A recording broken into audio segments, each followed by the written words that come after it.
नमस्कार, बहुत स्वागत है आपका। मैं हूं आपके साथ शिवानी भदौरिया। कुछ दिन पहले धीरेन्द्र कृष्ण शास्त्री सुर्खियों में थे, जहां एक तरफ धीरेन्द्र कृष्ण शास्त्री दावा करते हैं कि वो लोगों की मन की बात को पढ़ लेते हैं। अपनी चमत्कारी शक्तियों की वजह से देश दुनिया में सुर्खियों में बने हुए। इसी बीच एक और बाबा हैं जो इन दिनों सोशल मीडिया पर वायरल हो रहे हैं और उनका मानना है कि चमत्कार कुछ नहीं होता है। चमत्कार दिखाना, भाग्य बताना सब ड्रामा है। धीरेन्द्र शास्त्री के मुद्दे पर संत समाज भी बटा हुआ नजर आ रहा है। चलिए आपको बताते हैं कि आखिरकार कौन है ये बाबा। शायद आपने भी सुना होगा कि वृंदावन में एक ऐसे संत हैं जिनकी दोनों किडनियां पिछले कई सालों से खराब हैं, जो पीले वस्त्र धारण करते हैं और लोगों के हर स्तर के सवालों के उत्तर एकांत वार्ता के माध्यम से देते हैं, जिनका नाम है श्री प्रेमानंद जी महाराज। वृंदावन में निवास करना यानी भगवान के चरणों में शरण मिल जाना।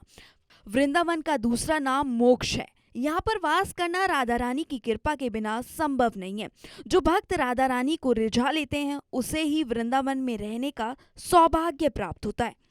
संतों का कहना है कि जन्मों जन्मों के अच्छे आचरण और भगवान की सेवा के बाद ही वृंदावन में वास होता है। जब बात राधा रानी की जाती है तो राधा बल्लभ संप्रदाय के महान संत श्री प्रेमानंद जी महाराज का मन में स्मरण होता है। लोगों का मानना है कि इनके मुखारविंद से निकले हुए शब्द मुर्दे को भी जीवित कर देते हैं। चलिए आपको बताते हैं कौन है प्रेमानंद जी महाराज। कौन है प्रेमानंद जी महाराज? प्रेमानंद गोविंद शरण महाराज एक संत हैं। पीले बाबा के नाम से भी जाने जाते हैं। वृंदावन में रहते हैं और लाखों लोगों को मार्गदर्शन करते हैं। प्रेमानंद महाराज का जन्म एक ब्राह्मण परिवार में हुआ था। महाराज जी मूल रूप से उत्तर प्रदेश के कानपुर के रहने वाले हैं। पिता का नाम शंभू पांडे और माता का नाम रमा देवी। प्रेमानंद के बचपन का नाम था अनिरुद्ध कुमार पांडे। महज 13 साल की उम्र में छोड़ दिया था अपना घर। छोटी उम्र में ही उन्होंने सन्यासियों से अपनी दीक्षा ली, जिसके बाद प्रेमानंद ब्रह्मचारी नाम रखा गया। कुछ समय बाद सन्यास भी स्वीकार कर लिया। धार्मिक माहौल के बीच पले बड़े प्रेमानंद जी के भीतर भी आध्यात्मिक चिंगारी की तारीफ हो गई। उन्होंने बहुत कम उम्र में ही पूजा पाठ करना शुरू कर दिया था।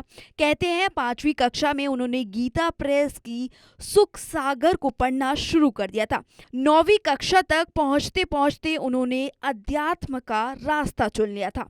उनका अधिकांश जीवन गंगा नदी के तट पर बीता, क्योंकि प्रेमानंद ने कभी किसी आश्रम के जीवन को स्वीकार नहीं किया। कठोर सदियों में भी उन्होंने गंगा में 3 बार स्नान करने की अपनी दिनचर्या को कभी नहीं रोका। वो कई दिनों तक बिना भोजन के उपवास करते थे। उनका शरीर ठंड से कांपता था, लेकिन वो भगवान के ध्यान में पूरी तरह लीन रहते थे। चलिए आपको बताते हैं कि कैसे महाराज जी का वृंदावन आना हुआ। कहते हैं संन्यास मार्ग में ही प्रेमानंद को भगवान सदाशिव के स्वयं दर्शन हुए थे। प्रेमानंद स्वयं कहते हैं कि भगवान शिव की कृपा से ही वो वृंदावन आए थे। कहते हैं महाराज जी एक दिन बनारस में एक पेड़ के नीचे बैठकर ध्यान कर रहे थे। तभी उनको राधा कृष्ण की महिमा का आभास हुआ। बाद में एक संत की एक प्रेरणा से उन्हें रासलीला में हिस्सा लेने के लिए राजी किया गया। उन्होंने 1 महीने के लिए रासलीला में हिस्सा लिया। ये 1 महीना उनके जीवन का महत्वपूर्ण मोड़ साबित हो गया। बाद में प्रेमानंद मथुरा जाने के लिए एक ट्रेन में सवार हुए और वृंदावन आ गए। कहते हैं प्रेमानंद की वृंदावन में शुरुआती दिनचर्या वृंदावन की परिक्रमा और बांके बिहारी के दर्शन से होती थी।